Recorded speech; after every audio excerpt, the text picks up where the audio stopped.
नमस्कार. मी गुरुप्रसाद जोशी, सेनापती कापशी एक सामाजिक कार्यकर्ता. सेनापती कापशी जिल्हा परिषद मतदारसंघातील एकूण 3 उमेदवार आज आपल्यासमोर रिंगणामध्ये आहेत महायुतीकडून. सगळ्यात पहिल्यांदा कापशी जिल्हा परिषद मतदारसंघासाठी शिल्पाताई शशिकांत खोत या उमेदवार म्हणून आपल्यासमोर आहेत. त्यांच्याकडं मागच्या पंचवार्षिक निवडणुकीचा चांगला अनुभव आहे आणि त्याशिवाय गावामध्ये आज जे काय प्रगती आपण बघतोय त्याची मुहूर्तमेढ शिल्पाताई खोत आणि त्यांचे पती माजी पंचायत समिती सदस्य शशिकांत खोत यांनी घातलेली आहे.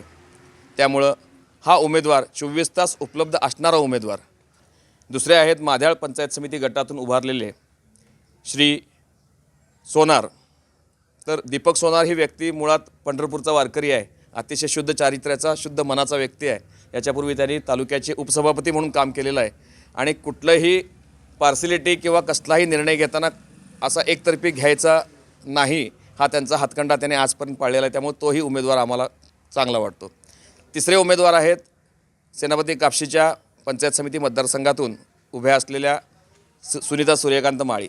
सुनीता सूर्यकांत माळी या स्वतः जरी या निवडणुकीसाठी नवीन असतील तरीसुद्धा त्यांचे पती सूर्यकांत माळी उर्फ राजाभाऊ हे गेले अनेक वर्ष वेगवेगळ्या कारणानं वेगवेगळ्या माध्यमातून समाजाच्या समोर आहेत. आज या गावामध्ये युवकांचं एकत्रीकरण, स्पर्धा भरवणं, सांस्कृतिक कार्यक्रम भरवणं, राजकीय आणि इतर ठिकाणी प्रत्येक ठिकाणी राजाभाऊंच्या शब्दाला एक मान आहे. आणि दुर्दैवानं आज जर राजाभाऊ आपल्यात नसले तरी त्यांची एक शेवटची इच्छा होती, जे आमच्याजवळ ते वरचेवर बोलून दाखवायचे की एकदा प्रतिनिधित्व करायची संधी मिळायला पाहिजे.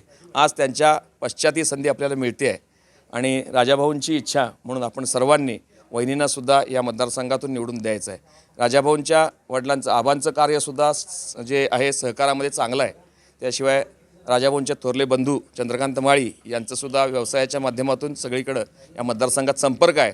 आणि हे तिन्ही उमेदवार मुख्य मी सांगेन की 24 तास जिल्हा परिषद मतदारसंघामध्ये उपस्थित असतात. बाहेर गावाला त्यांना भेटावं जावं लागत नाही. त्यामुळे ह्या तिन्ही उमेदवारांना पसंती माझी स्वतःची सुद्धा असेल. हे आहे गोकुळचं श्रीखंड, अगदी जिभेवर रेंगाळणारं. जिभेवरच नाही तर मनावरही रेंगाळणार. गोकुळ श्रीखंड, मनावर रेंगाळणारं.